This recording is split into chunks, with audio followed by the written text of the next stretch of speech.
अस्सलाम वालेकुम, welcome to my channel. कैसे हैं आप लोग। आज की वीडियो में हम डिस्क्रीट मैथ के अंदर डेबियन एल्गोरिदम और यूक्लिडियन एल्गोरिदम को डिस्कस करेंगे। और जो हमने पीछे लास्ट लेक्चर में एंड पे टॉपिक पढ़ा था ना, करेक्टनेस ऑफ लूप, उसको भी हम यहाँ पे दोबारा से स्टडी करेंगे। ठीक है, दोनों एल्गोरिदम्स को हम चेक करेंगे कि इनके ऊपर वो चारों प्रॉपर्टीज़ जो है वो होल्ड करती हैं या नहीं, जो हमने पीछे पढ़ी नहीं है। ठीक है जी। तो सबसे पहले तो हम बिल्कुल एक सिंपल सी एग्जांपल लेते हैं और उसको चेक करते हैं कि क्या ये करेक्ट है या नहीं है।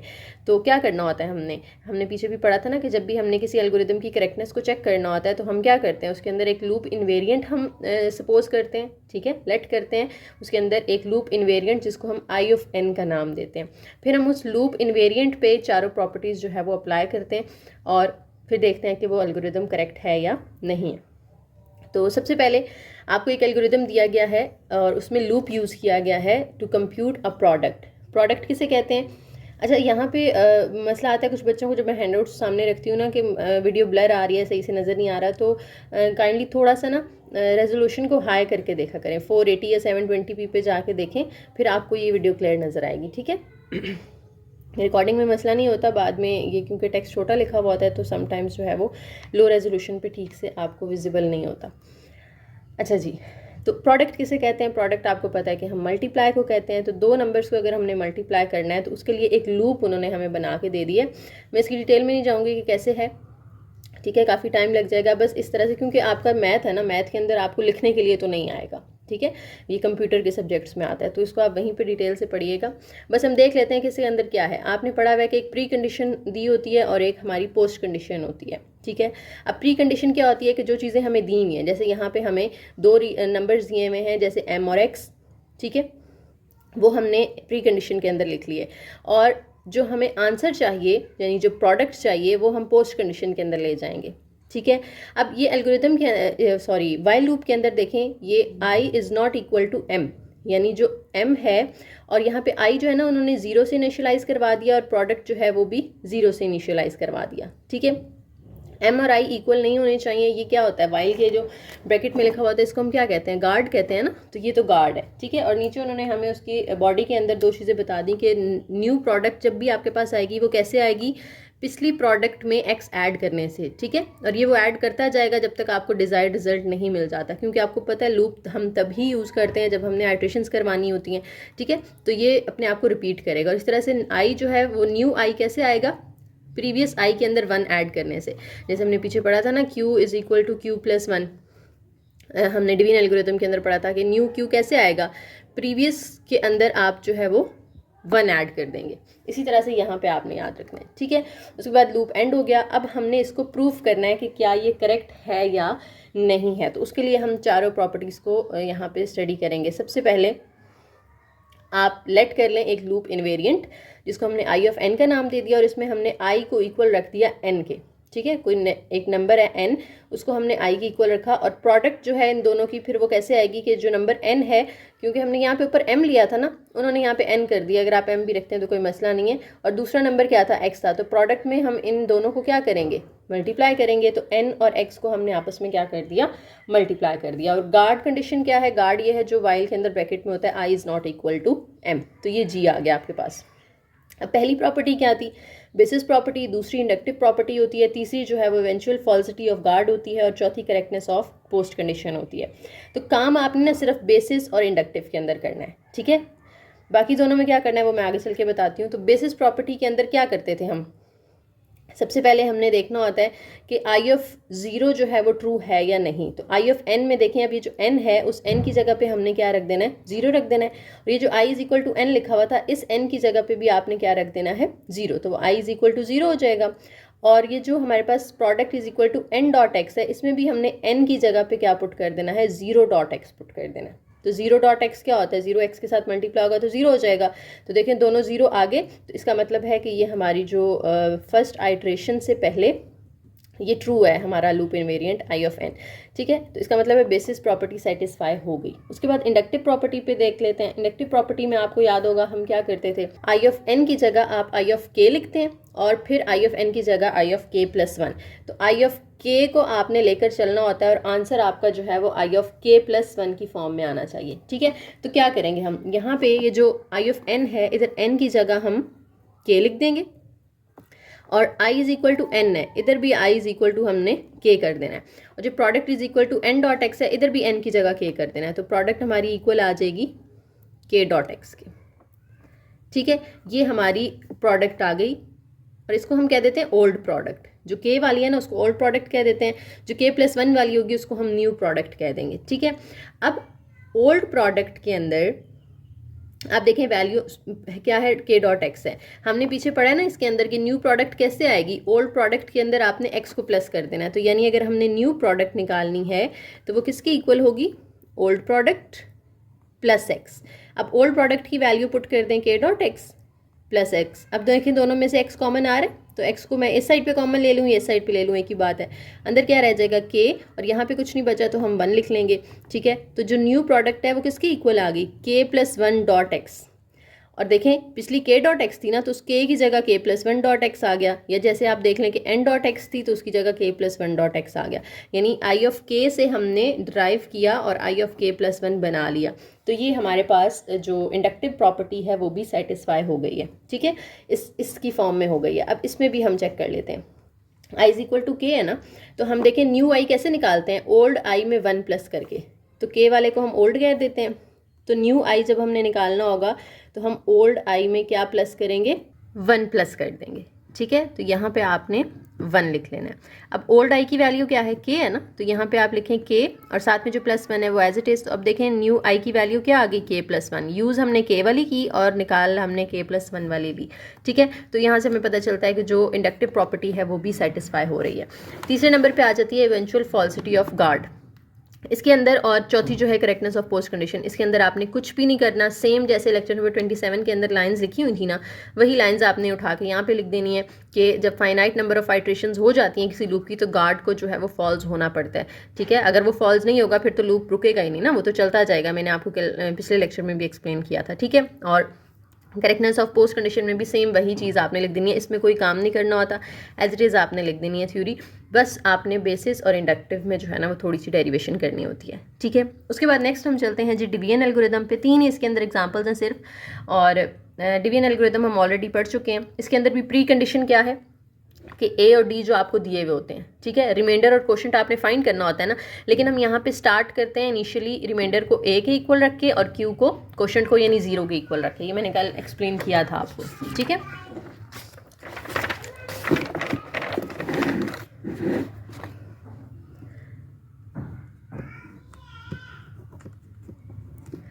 ये हमने सामने मैंने लिख भी लिया कि रिमाइंडर को हमने कहाँ से इनिशियलाइज करवाना है और क्वोशंट को कहाँ से इनिशियलाइज करवाना है। ठीक है, यहाँ पे भी उन्होंने हमें लिख के दिखा दिया कि आर जो है greater than equal to D, ये क्या हो जाएगा, गार्ड हो जाएगा। और रिमाइंडर कैसे आएगा, न्यू रिमाइंडर ओल्ड रिमाइंडर में से डी को माइनस करेंगे, और न्यू क्वोशंट कैसे आएगा, ओल्ड क्वोशंट में 1 प्लस करेंगे। ये चीज़ें हमने पिछले लेक्चर में डिस्कस कर ली हुई हैं। ठीक है, उसके बाद जब ये एंड हो जाएगा तो पोस्ट कंडीशन में जो क्यू और आर के आंसर्स होंगे उन्हीं को हम कहेंगे कि ये हमारी पोस्ट कंडीशन में आ रहे हैं नॉन नेगेटिव, और ये वो स्टेटमेंट को सेटिस्फाई करते हों is equal to Q dot D plus R, और जो रिमाइंडर है वो 0 और डी के दरमियान में होना चाहिए। ठीक है, अब इसको भी हमने इसी तरह से प्रूव करना है चारों प्रॉपर्टीज़ को यूज़ करते हुए। ठीक है, सबसे पहला काम क्या होता है हमारा कि हमने लूप इनवेरिएंट जो है वो लेट कर लेना होता है। तो loop invariant I of N हम लेट करेंगे, और उसमें हमने जो चीज़ें हमने रिमाइंडर फाइंड करना है ना, तो ये जो स्टेटमेंट है ना बनती है ना हमारे पास डिवीजन एल्गोरिथम की, इसी में से हम आर निकालेंगे। तो फॉर एग्जांपल अगर मैं यहाँ से आर को इधर रखती हूँ, ये है ना हमारे पास a is equal to Q dot D plus r, तो अगर मैं आर इधर रखती हूँ तो ये जो क्यू डॉट डी है ये उधर जाके ए में से क्या हो जाएगा, माइनस हो जाएगा ना। यहाँ पे प्लस हो रहे हैं दोनों और उधर जाके माइनस हो जाएंगे, तो R is equal to A minus Q dot D. ठीक है, तो इधर भी उन्होंने यही किया, R is equal to A minus Q dot D. Q की जगह यहाँ पे उन्होंने एन कर दिया क्योंकि आई ऑफ एन की बात हो रही है। ठीक है, जैसे पीछे उन्होंने एम की जगह एन कर दिया था, तो यहाँ पे क्यू की जगह एन कर दिया, बाकी कोई इसमें फ़र्क नहीं है। और आगे बता दिया कि ये एन जो है वो किसकी जगह पे हमने लिखा है, क्यू की जगह पे लिखा है ना, तो N is equal to Q, ये साथ में आपने मेंशन कर देना है। ठीक है, और गार्ड बता दिया, गार्ड वो होता है जो हमें वाइल के अंदर ब्रैकेट में दिया हुआ होता है, R is greater than equal to D, वो गार्ड हो गया। अब बेसिस प्रॉपर्टी के अंदर आपने क्या करना है, एन की जगह पे 0 पुट करना है, तो आई ऑफ 0 आ जाएगा। यहाँ पे एन की जगह 0 होगा तो 0 जब डी से मल्टीप्लाई होगा तो 0, तो आर इज इक्वल टू ए आ जाएगा।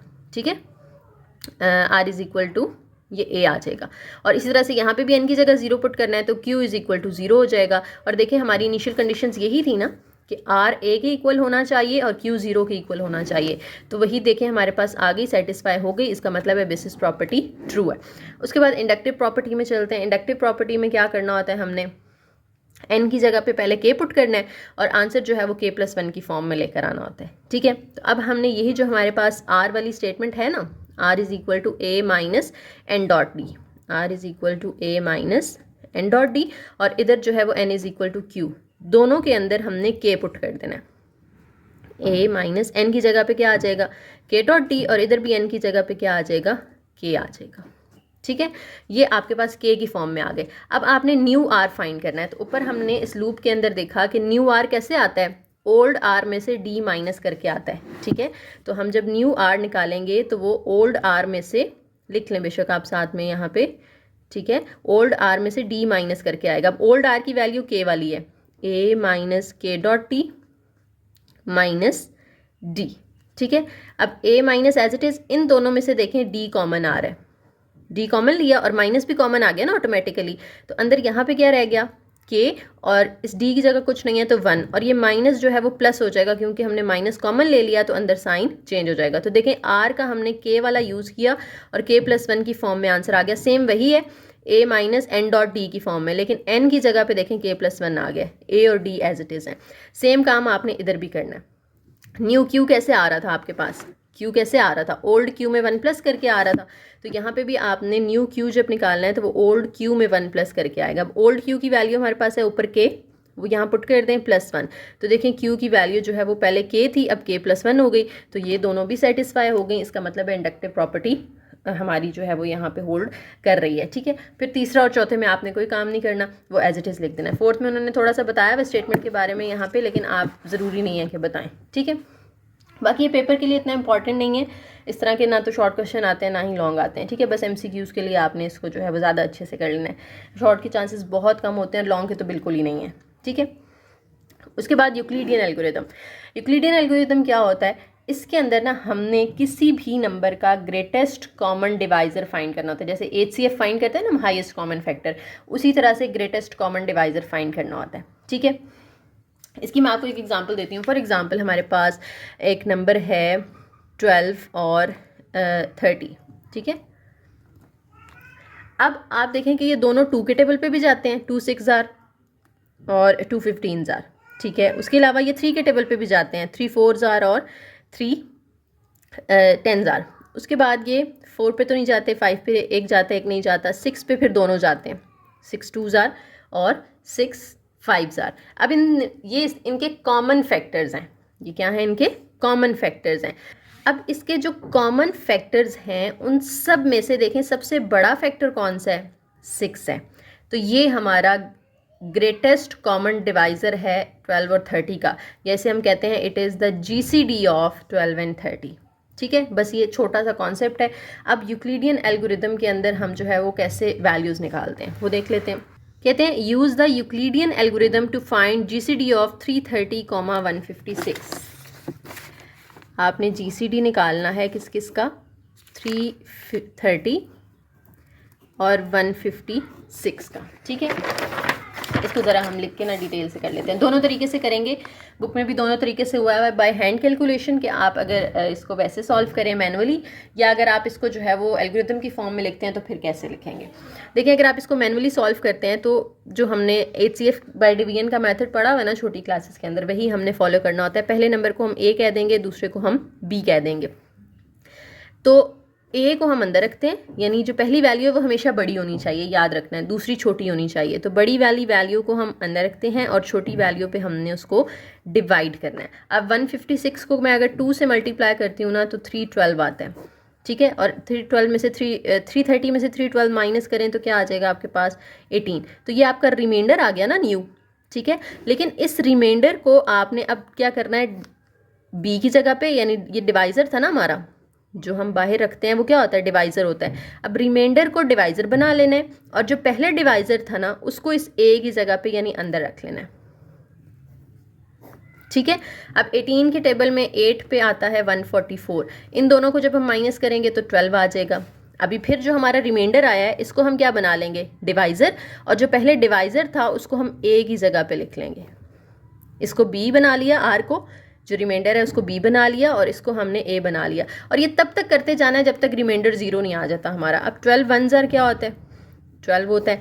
इन दोनों को माइनस करेंगे तो 6 आएगा। अभी भी देखें हमारा 0 तो नहीं आया ना, तो हम अब 6 को जो है वो b की जगह पे, वैसे तो r है हमारा रिमाइंडर है, लेकिन हम उसको b की जगह पे लिख लेंगे यानी डिवाइज़र की जगह पे, और जो ये है इसको हम अंदर a की जगह पे ले जाएंगे।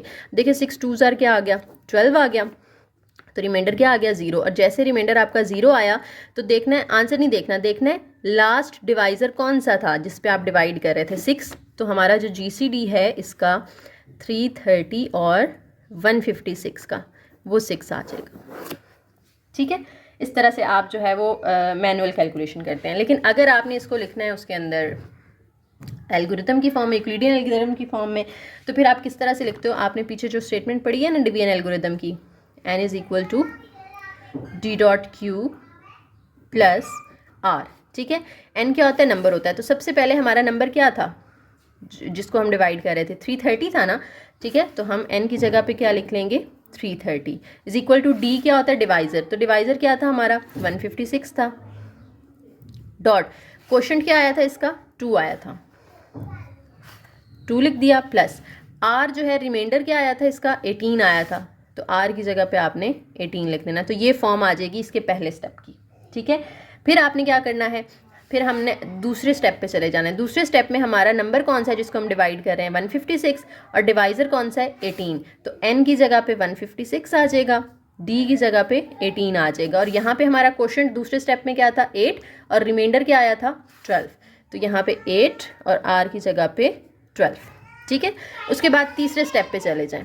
तीसरे स्टेप में हमारा नंबर कौन सा है जिसको हम डिवाइड करें, 18, डिवाइज़र क्या है, 12। तो 18 n की जगह पे इज इक्वल टू डिवाइज़र की जगह पे 12 डॉट, यहाँ पे क्वोशंट क्या हमारा 1 है और रिमाइंडर क्या है 6 है। तो q की जगह पे 1 और r की जगह पे 6।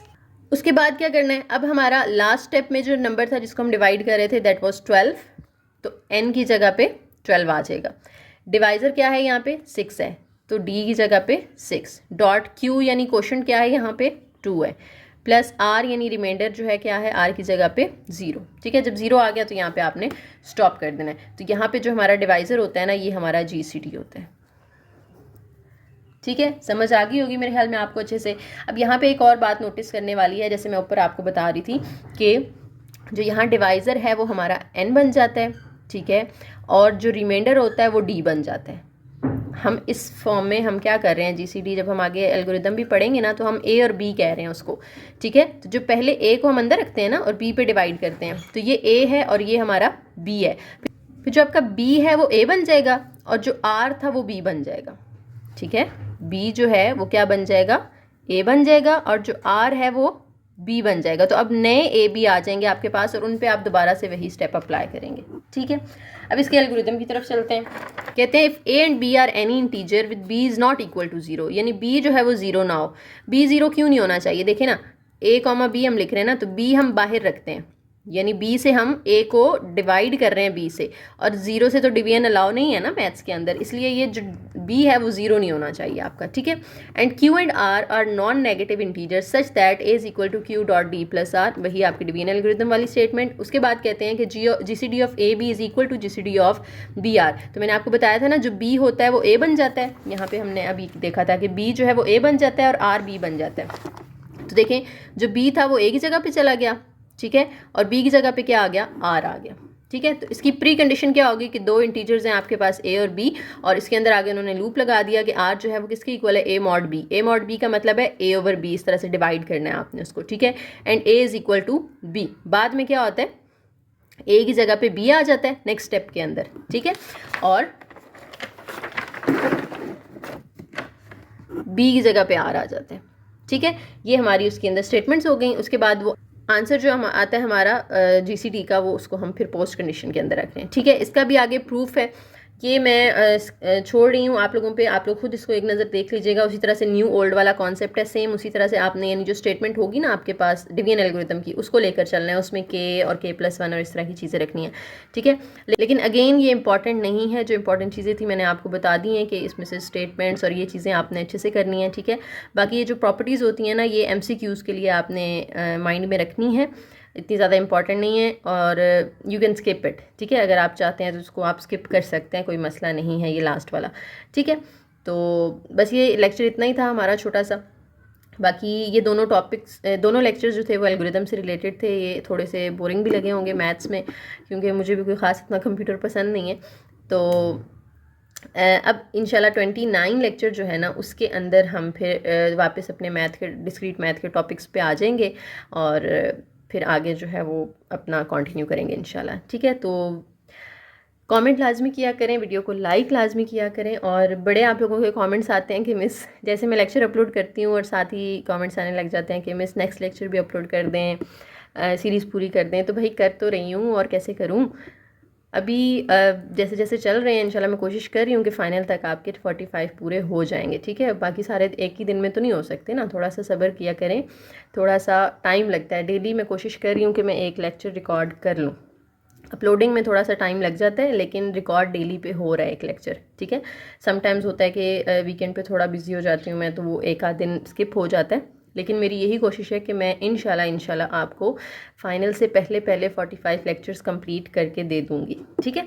तो प्रिपरेशन वीडियोस ऑलरेडी अवेलेबल हैं, आप लोग प्रिपरेशन वीडियोस जो हैं वो देखें, लेकिन कोशिश करें कि एक दफ़ा सारे लेक्चर्स देखें ना, एंड पे वो देखा करें, क्योंकि जब एक दफ़ा आपने सारे अपनी नज़र से गुजार लिए होते हैं ना टॉपिक एक दफ़ा, बेशक लेक्चर देख के ही, खुद से नहीं भी उसको पढ़ा आपने, ठीक है, लेक्चर सुनने से, एक दफ़ा देखने से ही काफ़ी चीज़ें माइंड में बैठ जाती हैं। तो एक दफ़ा जब आपने उनको अपने गो थ्रू कर लिया आपने, तो उसके बाद जब आप प्रिपरेशन वीडियो देखेंगे ना तो फिर आपको ज़्यादा अच्छे से समझ आएगी, क्योंकि वो चीज़ें ऑलरेडी आपने पढ़ी होंगी, उनको आप फिर देखेंगे पेपर में वो किस तरह से आ रही हैं, उसको रिवाइज़ करेंगे, ठीक है। तो फिर वो ज़्यादा अच्छे से आपकी तैयार हो जाएंगी, ठीक है जी। उम्मीद है वीडियो पसंद आई होगी, शेयर लाजमी कीजिएगा, लाइक कीजिएगा और प्यारा सा कमेंट लाजमी कीजिएगा। अल्लाह हाफिज़।